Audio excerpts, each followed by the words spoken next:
नमस्कार. आज आपण बनवणार आहोत उपवासाचे साबुदाणा वडे.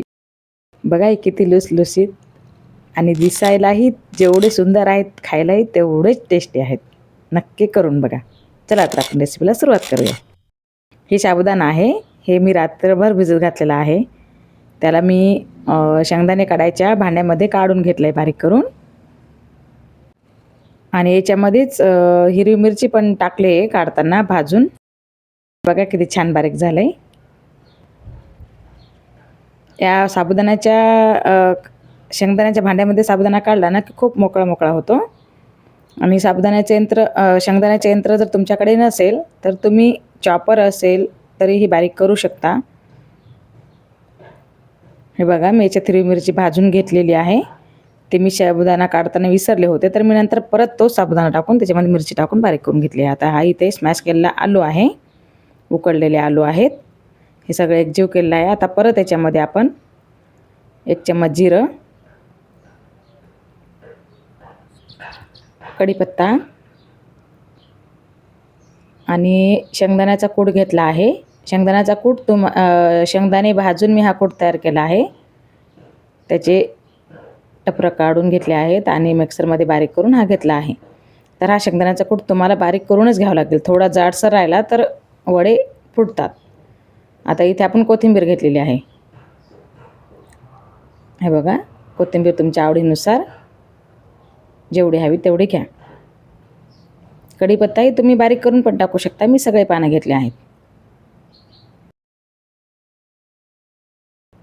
नमक घेतलं आहे मी स्वादानुसार.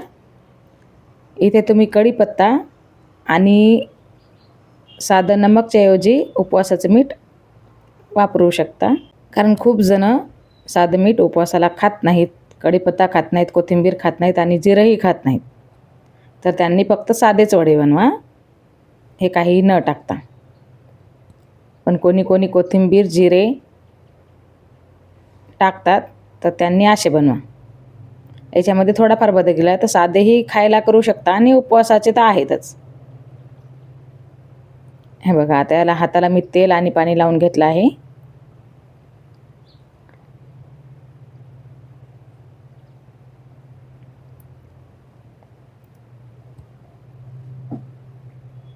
बघा, आता हे छान एकजीव केलेलं आहे मी आणि याला हातावर हलक्या हाताने थापायचं आहे. हे बघा, जास्त दाबायचं नाही, हलक्या हाताने प्रेस करा म्हणजे ते फाटत नाहीत. हे बघा, एकदा मी पाणी लावलेलं आहे, एकदा मी हाताला तेल लावलेलं आहे तुम्हाला दाखवण्यासाठी. तेल लावूनही करू शकता आणि पाणी लावूनही करू शकता. बघा, हे बॅटर किती स्मूथ झालं आहे, एकदम मुलायम. हे वडे खायला इतके छान लागतात ना की तुम्ही पुन्हा पुन्हा म्हणजे उपवास नसतानाही खाल. कारण आमच्याकडे सगळ्यांना आवडतात, आम्ही कधीही बनवतो.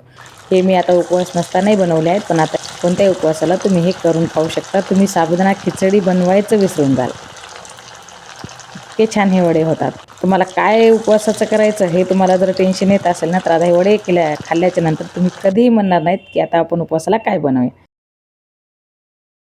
बघा किती छान झाले आहेत. हे वडे तुम्ही दह्यासोबत किंवा ताकासोबत उपवासाला खाऊ शकता. इथे मी टोमॅटो केचप बनवला आहे आंबट गोड. याची जर रेसिपी तुम्हाला हवी असेल तर कमेंट करून नक्की सांगा, मी तुम्हाला रेसिपी शेअर करेन.